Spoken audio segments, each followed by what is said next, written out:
FC Barcelona is undergoing a systemic reconfiguration phase that goes far beyond purely sporting matters, delving into a multidimensional complexity where economic, regulatory, and athletic variables converge with high strategic impact. The current Barcelona situation demands a methodological analysis that examines the interconnection between financial constraints, sporting planning, and human resource optimization within the contemporary competitive framework.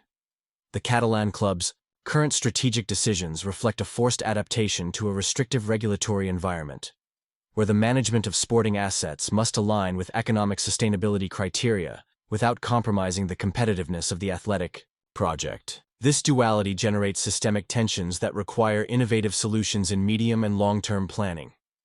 The applied analytical methodology will consider 5 critical dimensions: economic sporting sustainability, reconfiguration of the professional squad, infrastructure optimization, management of institutional pressures, and the strategic projection of the competitive model. Each dimension will be examined from a systemic perspective that identifies interdependencies and potential evolutionary scenarios. The dialectical confrontation between Javier Tebas and Barcelona's board transcends personal rivalry to become a paradigm of the structural tensions within contemporary Spanish football. The La Liga president has implemented a regulatory framework that, under the banner of financial sustainability, creates operational asymmetries that affect clubs differently based on their prior economic conditions. The application of the 1x1 rule to Barcelona represents a restrictive mechanism that systematically limits the club's athletic maneuverability. This rule, which requires generating equivalent income for each new signing, imposes an operational paradigm that contrasts sharply with the historically flexible management of sporting assets. The systemic impact of this measure extends from strategic planning to tactical execution, generating a cascading effect that conditions multiple aspects of the institution's functioning. The restructuring of Spotify Camp Nou's debt, valued at $424 million, constitutes a highly sophisticated financial maneuver aimed at optimizing maturity schedules to generate operational liquidity. The extension of the amortization term from 2028 to 2050 establishes a new temporal framework that allows the redistribution of financial burden over a longer horizon, thereby freeing up resources for immediate sporting management. This financial operation, executed with Goldman Sachs as the structuring entity, underscores the need to harmonize infrastructure investments with immediate competitive requirements. The strategy of refinancing 40% of the debt linked to the new stadium project reveals planning that prioritizes long-term viability over short-term financial cost optimization. The stadium's reopening schedule, set for August 10th with the Joan Gamper Trophy, marks both a symbolic and operational milestone that signals the transition into a new infrastructural era. This date not only represents the culmination of an architectural project, but also the beginning of a phase where new revenues derived from naming rights and improved spectator experiences must offset the investments made. The potential signing of Nico Williams has tactical implications that go beyond simply adding another player to the professional squad. Adapting the system of play to suit the Pamplona-born winger's characteristics requires a reconfiguration of offensive dynamics, including optimizing space in the final third and maximizing numerical superiority in wide areas. Raphinha's response to this potential signing reflects a level of professional maturity that facilitates the management of internal competition. His willingness to share prominence shows a systemic understanding of the playing model, where rotation and positional specialization enhance collective performance. This professional attitude creates favorable conditions for implementing more flexible tactical schemes that leverage the distinct characteristics of both wingers. Raphinha's tactical versatility, evident in his ability to perform as an attacking midfielder or inside winger, enables systemic configurations that optimize the use of Nico Williams as a wide-area specialist. This complementarity creates strategic options that enrich Hans Flick's tactical arsenal, allowing for adaptations based on the specific characteristics of each opponent. The planned departure of Iñaki Peña to Real Betis is part of a reconfiguration of the goalkeeper position aimed at establishing a clear hierarchy, with João Garcia as starter and Szczesny as an experienced alternative. This decision reflects planning that prioritizes role definition over the accumulation of players, creating more favorable conditions for individual development and group cohesion. Betis's interest in Peña demonstrates recognition of the technical Quality of the La Masia-trained goalkeeper, whose professional trajectory requires continuity at clubs where he can assume responsibilities as a starter. Managing his departure exemplifies how the club seeks to facilitate the professional growth of its academy players when sporting circumstances don't allow them the necessary prominence. Setting João Cancelo's price at $15 million establishes a reference point for assessing the economic viability of his return. The cost-benefit analysis of this operation must consider not only the immediate financial outlay, but also the tactical impact of having a fullback who brings offensive versatility and experience at the highest competitive level.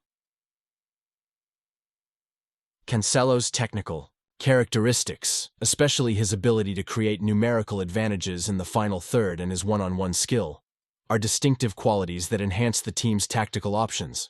His previous experience within Barcelona's system of play facilitates immediate integration, minimizing the adaptation time typically required for new signings. The negotiation with Al Hilal to facilitate the transfer illustrates the complexity of operations in the contemporary global market, where the involvement of clubs from different competitive ecosystems generates economic dynamics that go beyond traditional European market parameters. The Saudi club's willingness to ease the operation reflects a strategy that prioritizes asset rotation over long-term retention. The ongoing interest in Julián Álvarez sets up a prospective scenario that could materialize depending on how Atlético Madrid's sporting circumstances evolve. The Argentine striker's dissatisfaction with the lack of titles in his first season with the club creates a strategic opportunity that Barcelona must systematically monitor.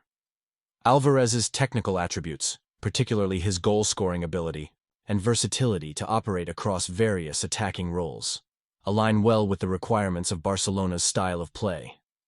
His experience in top-tier competitions and his winning mentality, forged during his successful stint at Manchester City, are differential assets that could justify a significant investment in securing his transfer. The communication strategy adopted by Javier Tebas concerning Barcelona reveals a behavioral pattern that goes beyond mere regulatory enforcement and enters the realm of systematic media pressure. The frequency and tone of his statements suggest an intent that surpasses regulatory oversight, shaping a climate of tension that influences the public perception of the club. These statements' impact on Barcelona's negotiating capacity in the transfer market requires sophisticated communication, management to neutralize potential negative effects on player valuations and selling clubs' expectations. A perceived financial weakness could drive up asking prices or discourage players who prioritize institutional economic stability. Barcelona's institutional response to this pressure must balance defending its interests with maintaining constructive relationships with regulatory authorities. This requires a communication strategy that combines transparency in financial reporting with a firm defense of fairness in regulatory application. The implicit comparison with how other clubs facing complex financial situations are treated raises questions about objectivity in applying regulatory criteria. This perceived asymmetry in institutional treatment calls for a response that avoids victimhood while advocating for equitable competitive conditions. The convergence of multiple variables in Barcelona's current landscape generates several potential trajectories, each requiring adaptive planning and contingency management. The baseline scenario involves completing the planned signings, Garcia, Nico Williams, Cancelo, along with projected departures, Peña, and potentially others, resulting in a balanced squad that maximizes available resources. The optimistic scenario would include the successful pursuit of Julián Álvarez, which would require a major financial operation and could influence other sporting decisions. This scenario would largely depend on how Atlético Madrid's sporting situation evolves and Barcelona's ability to generate the necessary resources to compete in a high-stakes negotiation. The conservative scenario considers limitations in transfer capacity, which would necessitate prioritizing specific additions and making the most of internal resources. This would require optimizing current sporting management and relying more heavily on the development of La Masia talents. The evolution of the institutional conflict with La Liga is a critical variable that affects all proposed scenarios. Normalizing relations would facilitate the execution of the sporting plan, while an escalation in the conflict could impose additional restrictions that significantly complicate strategic management. FC Barcelona's current situation marks a turning point where structural challenges and strategic opportunities converge, shaping the club's competitive trajectory in the coming years. Successfully navigating this transition period will depend on effective management of financial constraints, sporting optimization, and institutional consensus building. The financial restructuring of the Spotify Camp Nou lays a solid foundation for long-term sustainability, but it must be complemented by sporting management that maximizes the return on investments made. Building a competitive squad within current budgetary limits is the primary tactical strategic challenge for the sporting department. The planned signings reflect a strategy aimed at balancing immediate needs with economic sustainability, but their execution depends on completing the planned departures and optimizing resource management. The potential acquisition of a high-value asset like Julián Álvarez would require a complete reconfiguration of the financial strategy and could influence future decisions. Managing the institutional pressure exerted by La Liga is a critical factor that goes beyond the sporting dimension and directly affects the club's operational capacity. Crafting a narrative that blends financial transparency with a demand for regulatory fairness poses a highly complex communication challenge.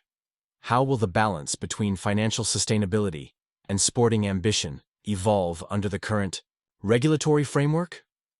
What impact will the reopening of the Spotify Camp Nou have on revenue generation and the team's competitive experience? Can Barcelona build a sporting model that becomes a benchmark for other clubs facing similar constraints? The monitoring agenda must include the progress of scheduled transfer negotiations, the development of the institutional conflict with La Liga, market response to the stadium reopening, and the materialization of strategic opportunities such as the potential acquisition of Julián Álvarez.